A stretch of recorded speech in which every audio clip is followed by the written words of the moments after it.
What's going on, everybody? It's your boy C-Zar. This is not going to be your conventional crypto video, at least from a YouTube influencer's point of view. Most YouTubers, whenever they talk about crypto, they're talking about how to catch the next 100x, what's the next big coin to pop, how to look for crypto gems, and don't get me wrong, we do that stuff here too, but this video is going to be kind of the opposite of that. The point of this video is to discuss how to avoid blatant, obvious money grabs, okay? Wouldn't it be nice if when Aster was above $2, the people that were buying there knew that it would indeed drop to lower prices, or COAI, or Trump coin, or WLFI? Wouldn't it have been nice if you had the wherewithal to be aware that these were blatant money grab projects before the drop happened and the clarity hit you in the face? We're going to do that for you here easily. I don't care if you're an analyst. I don't care if you're simple-minded. Everybody can avoid money grab projects in crypto if you just stick to these guidelines here, okay? Hit the like button, subscribe, let's get into it. It's very simple. This is not going to take long to explain. You're going to just get your tea and crumpets, whatever, get your donut, whatever it is you're eating. By the time you're done eating it, we're going to have the assessment done here. I don't know what word to use. Anyways, let's move on. Okay, so first and foremost, I have a few different charts pulled up here, okay? And I'm gonna fix some stuff here on my computer real quick before we get too much further. Hold on. It's going to take half a second. There we go. Okay, so Aster, WLFI, COAI, Hyperliquid, Pengu, Trump, okay? And there's so many more than this, but these are just the top examples that I could think of in my head, okay? Aster is a very recent one that I think everybody can relate to. Here, I remember here telling people, and here, and throughout really all this range, to not buy this thing. It was overvalued. People laughed at me as it went higher. They said I was wrong, right? But here we are, right? Here we are, all the way down below $1 right now. Exactly as forecasted. How is it that I literally, as an analyst myself, how is it that I called every single one of these coins to dump? 100% accurate. In fact, every coin that I've called for these kind of dumps, I have not been wrong about yet this cycle. Every single coin, I am batting 1,000. I'm not batting 1,000 with coins that are going to pump. Nobody is. But I am batting 1,000 with every coin that I've called for that's going to see a miraculous dump like this. Any coin that I've called that'll see a 60% dump or more, that I've blatantly made that call like apparent, definite, it's happened.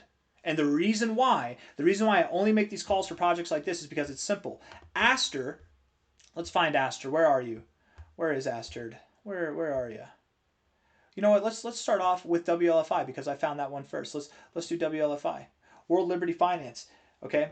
The total market cap right now, after all this massive selling off, is, if it will load, maybe I have to turn on the performance, is 2.8 billion. Whenever WLFI came out, whenever it first came out, it was literally worth billions of dollars in market cap valuation, $6 billion.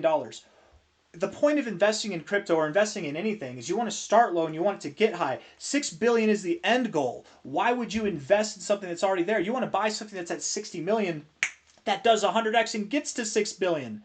No crypto, not a single crypto that's ever existed other than XRP and Ethereum, and they're exceptions, they're the only two exceptions, has ever seen a market cap greater than $100 billion in its first cycle, okay?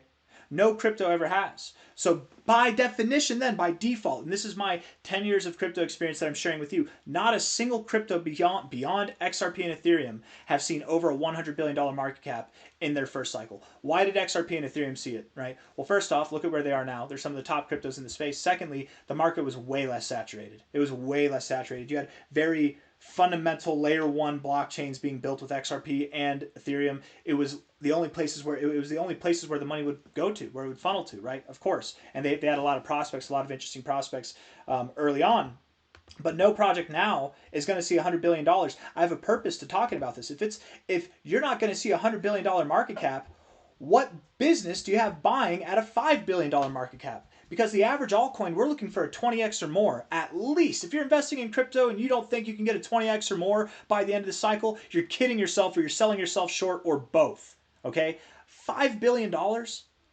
What would a 20x at best gets you to $100 billion? And again, we already know you're not going to hit $100 billion, so you're not even going to get a 20x. Why are you buying this thing? It's already there. When it comes up at a multi-billion-dollar market cap in its first week or month of existence, That's how you know it's a money grab. Because again, think of it like this, guys. If a project is there for you to invest in, for investors to make money on, it starts off at a low price. Whenever things come out at high valuations, it's because you have a team marketing, you have a team promoting everything, a team that's being paid to work for all these things. They have their lock periods, whatever, but the token is going to be at such a high valuation that when these tokens get unlocked, all the people that paid to get these coins listed on the exchanges, to have this mass deployment of marketing with all these various YouTubers talking about the same coins all at once, all of those people need to get paid. So whenever the price comes out at a high valuation, they can just tank the coin. They can literally tank it and pay everybody off, and they're still at a multi-$100 million valuation, right? Just like COAI, just like Chain Opera, COAI here, right? Chain Opera, 223 million. This one, and I got a lot of hate for this one, back here, what day? It was the 13th. It was this day here. I want to say we're like right in the heart of this drop here. I was saying that the price will likely go down below $1. I said that it likely will go down below $1. I forget where the minimum target was. I definitely said that we'd at least go below $3, but likely below $1, and potentially even all the way down to 50 cents. I had people laughing at me. I even said in this video we could go higher first, and oftentimes we do go a little bit higher sometimes, but we're still going to come down. I was bearish here. I was bearish here, I was bearish here, and I've been bearish ever since. And now everyone's like, oh, well, the CEO tapped out or whatever, like blah, blah, blah. COAI is probably going to come back. It's probably, if it was a rug pull, if it was a scam and it was never coming back, it would have done this, okay?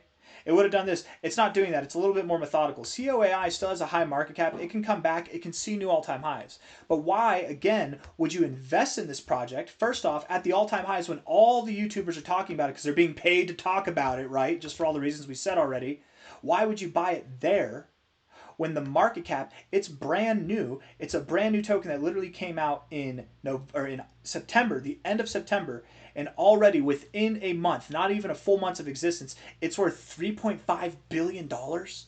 I know in crypto we throw 50 billion, 100 billion, trillions of dollars around like it's a joke, but guys, $3 billion is a lot of money. $4 billion and you're in your first months of existence, what is that? That is a blatant money grab. Of course it is, because they sell off so much methodically, and guess what? They still have $220 million in market cap. They're still wildly successful, right? And everybody might be talking crap about it now, but it's probably the best time to buy now compared to where it was before. I still think it could go lower. I'm not doing TA on these, right? That's not the purpose of this, but it could very well go lower. It looks like it is going to go lower. I mean, hell, maybe we do go to 50 cents or lower. It's very possible. But I was being laughed at for this, man. I was being laughed at whenever I was bearish on Aster here, whenever I was bearish on it here. I was being laughed at. I was laughed at whenever I said WLFI would go down, whenever I said hype would go down, right? We were bearish on hype. I want to say like somewhere right here, it went up higher, and then eventually it crashed. Now, this is a good example. Hyperliquid and Pudgy Penguins are great examples of coins that did sell off, but came back. And would you notice, even out of all these coins, Pengu and Hype are the only ones that actually came back and saw new all-time highs. Would you take some consideration in noticing that from a high, though, from a high to a low, before it did that, Hyperliquid still dropped, come on, 74%. Why did it drop so much? Why did Hyperliquid drop so much? Right? I'll give you one guess. It's a reoccurring theme here. I'm sure you already know what I'm going to say, right? It is, the reason why it dropped is because in its first month of existence, it was like literally its first month, it was worth $9 billion in market cap. $9 billion in your first month. Are you kidding me? No project is worth that much in their first month. That's all speculation, hype, driven by marketing. People are being paid to market, and they're doing well, and that makes the value, right? Hyperliquid might be utilized by a lot of people, and that promoted value too, but why was it worth $10 billion right off the start whenever most people weren't using it? Because of the marketing, because it's a money grab. They sold it off 73% down, and now it's back up because now a lot of people started to use it. Right now it's actually got some use case. Same thing with Pengu here, right? And everybody can say all they want. No, the team would never do this. This wasn't it. No, they're good people. Yeah. Shove that where the sun don't shine. The people behind these projects used you as an investor. They used you. They came out at high valuations so that you would buy the high. They marketed it to your favorite YouTubers. They put it on every exchange possible so that anybody around the world could invest in it. It's a money grab. Avoid money grabs, guys. And at the end of the day, I'm tired of just going around and around in this. We could do Pengu. We could do all the other ones. We could talk about all of them. But the reality is, if you want to avoid investing in a bad investment in crypto, it might not be the most transparent every single time, but for instances like this, it's very transparent. If you have a brand new coin and every YouTuber's talking about it like it's the best thing since sliced bread, and it already has a valuation above $1 billion, the people making profits on that are not you. It's the people talking about it. It's the people promoting the project. It's the people who built the project. And they don't care. They do this. This is how crypto works. The same developers, the same people, they make all the coins and they move on. They pump it up, then they sell it, and then they move on to the next big thing. There's no loyalty in this space. There's no people that want to sit and build. The only ones that have loyalty are like XRP, Ethereum, Bitcoin Cash, coins that have maintained relevance cycle after cycle, right? And those coins don't see dramatic pumps that last for a month or for a week. Boo-hoo, right? But they at least don't sell off spectacularly too right as soon as they're in like their most hyped phase, right? Anyways, I got nothing else for you guys. I hope you take this to heart. I hope you take this to consideration. The next time that anybody can do it. Anybody can do this. Anybody can pull up CoinMarketCap. It's not hard. CoinMarketCap, you type in your favorite crypto or whatever crypto you're looking up. You can scroll through it on the top 100, whatever. Look it up. Find out what the market cap is. If it's greater than $1 billion in its first month of existence, it's probably a money grab. I feel like that's obvious when I say it out loud. I feel like I'm saying, yeah, guess what? When the sun comes out, it's bright outside. Or guess what? Whenever it's daytime, the sky is blue. It's very obvious what I'm saying here, but just for the people who might not connect the dots yet, let me connect these dots for you. If a brand new crypto project is worth billions of dollars, we act like billions isn't a lot of money in this game. It is. It's probably a money grab. They could tank that thing to 100 million and still come back and be profitable. Why buy any crypto project worth more than $1 billion?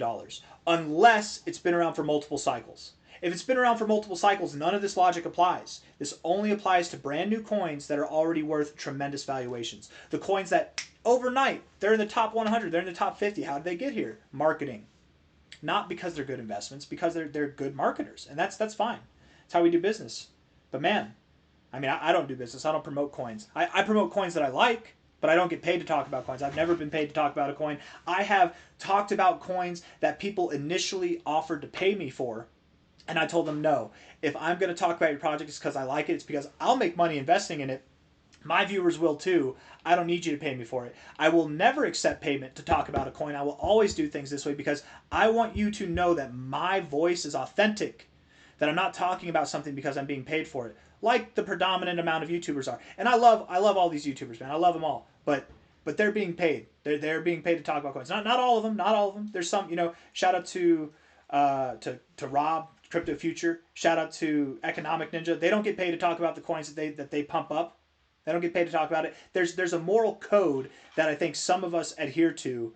And you need to pay attention to who those people are and who they aren't. Just because some people like Crypto Lark or like Ivan on Tech or like The Moon or Crypto or Da Vinci, just because they get paid to talk about coins doesn't mean they're bad people. They're just doing business and they have a different moral code as far as that goes than some of us do. That doesn't mean that they're bad. They just do things differently, right?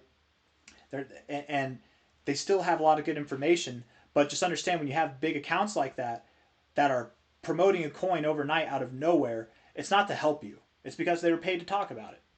And that's fair, that's legal, but it's not good for you as an investor. And if you want to make money as an investor in crypto, this is just one of those tools. This is one of those ways to avoid bad investments.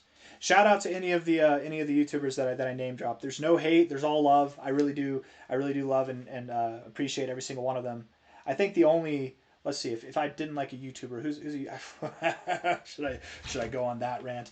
I might not go on that, but there's one guy who I definitely don't, there's really actually a few guys.